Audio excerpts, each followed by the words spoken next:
Good morning. Oh, we got double noise here. That's good. Anyways, good morning, great morning, wonderful morning, spectacular morning, outstanding morning. Yes, again, the beautiful reminder that we get to choose, that you get to choose, that I get to choose, that we all get to choose what things mean.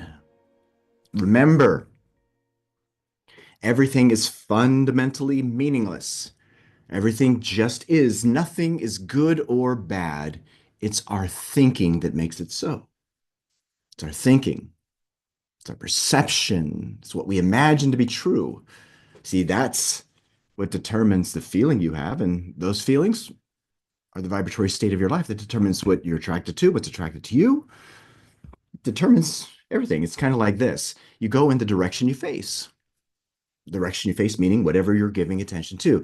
And when you get that, when you understand that that's where all the power is, that it can help you to get you to wherever you want to go to, for instance, achieve this wonderful goal of yours, oh my gosh, that's when everything changes. But you have to lock into it and do it yourself. Okay. Remember, you got to use this information. This information is not power, it's potential power. And the only way that it becomes power is when it's used. Okay. So here we got the master key system, which is what we're diving into. And also, by the way, remember to get your copy of The Subconscious Code over there on Amazon. It's a wonderful book that will help you to understand more of this, to organize your mind. This, without question, is the most valuable idea that I've come across. Thanks to Bob Proctor for sharing it with me, and thanks to the other guy who actually did this, Thurman Fleet, Dr. Thurman Fleet. He's the one who came up with it. So yeah, make sure that you get it. All right, so let's dive into it, shall we? Remember, make sure you have your goal. Let's go to where we are in this amazing, beautiful book. Ta-da! Here we go. Number 27. Someone may ask, maybe you might ask, how can the subconscious change conditions? How can your heart change conditions? That's a good way to look at it. How can the subconscious, how can the heart change conditions? The reply is because the subconscious is a part of the universal mind, and a part must be the same in kind and quality as the whole because it's a part of the universe. The only difference is one of degree, meaning how you're thinking. Remember, the movement that's happening within your heart, as you think it's in your heart, so are you. That movement is what determines how much of the universe travels to and through you. And what's beautiful is that the entire universe can travel to and through you if you'll just open your mind to think big, to think rightly. So the whole, as we know, creative, is creative. In fact, it is the only creator there is. Consequently, we find that mind is creative. And as thought is the only activity which the mind possesses, thought must necessarily be creative also. Boom, underline that. Oh my God, that sentence right there is so important to get. I'm going to read it again.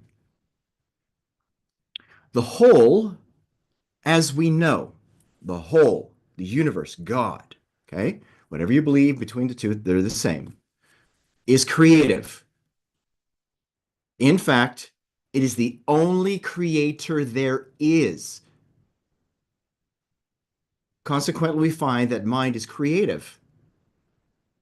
And as thought is the only activity which the mind possesses, is the only activity that your mind possesses, thought must necessarily be creative also. See, this reveals that you are a magnificent creative being. You're not a human being. You know, a lot of us say that, right? Oh, I'm a human being. Oh, okay, go ahead. You can think from that if you want to. That doesn't mean there's not appreciation for this humanity in you that you should appreciate. You should. The point being, though, is that this body and this physicalness that you have is for you to experience this physical life. See, this is an avatar. just like the movie from James Cameron.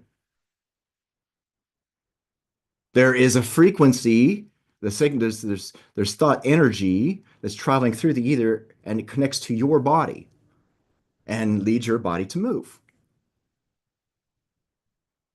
Now I'm going to read this again. The whole, as we know, is creative. The whole. In fact, it is the only creator there is. That's it. There was no other creative force than thought. Consequently, we find that mind is creative, and as thought is the only activity which the mind possesses, which you possess, thought must necessarily be creative also. Now, I'm repeating this on purpose because I want you to get this. Remember, you are a thinking center. Look up, look down, look left, look right. How about when you drive your car? About when you walk, when you go to sleep, when you go swimming? You notice that you're always at the center? Think about that. So the only activity that you possess is thought. And with that thought, you can place onto that thinking substance anything that you want. That thinking substance that permeates, penetrates, and fills the inner spaces of the universe.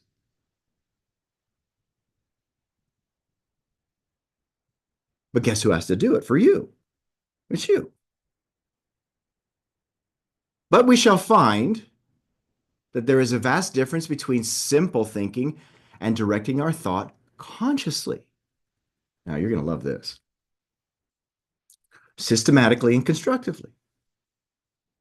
Okay, one is mental activity, the other one is thought, real thought.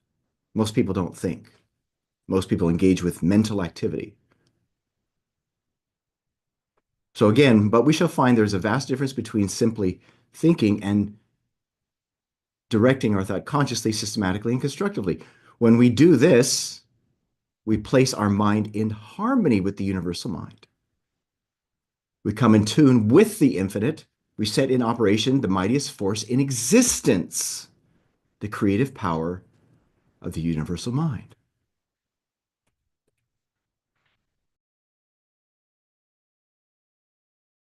Now think about that. You have access to this. You have access to the universal mind. And what connects the universal mind to you is your subconscious mind. It's feeling. It's your emotional mind. And you can direct your emotional mind. How? By consciously thinking and placing into it patterns and beliefs. Now think about that practically for you here with regards to this, whatever this is for you. The mightiest force in existence, which is the creative power of the universal mind, is something you have access to help you to get this. But in order for you to materialize this in your outer world, it's got to be something that you're emotionally involved with in your inner world, in your heart. And then from there, the universe will take care of the rest.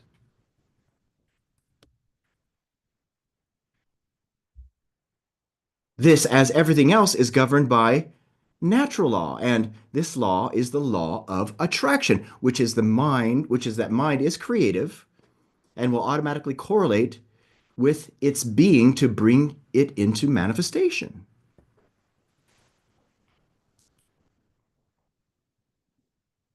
Now, notice how he pulls the law of attraction here at the end, and yet when he's talking about other things, he's talking about vibration here before.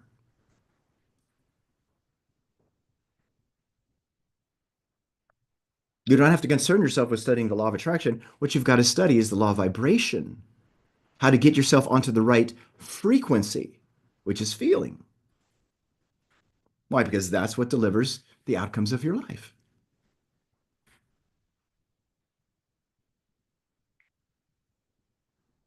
Now, again, this, as everything else, is governed by natural law, and this law is the law of attraction, which is that mind is creative and will automatically correlate with its object and bring it into manifestation. It'll deliver to you everything that's in harmony with what's going on inside of you. And again, guess who gets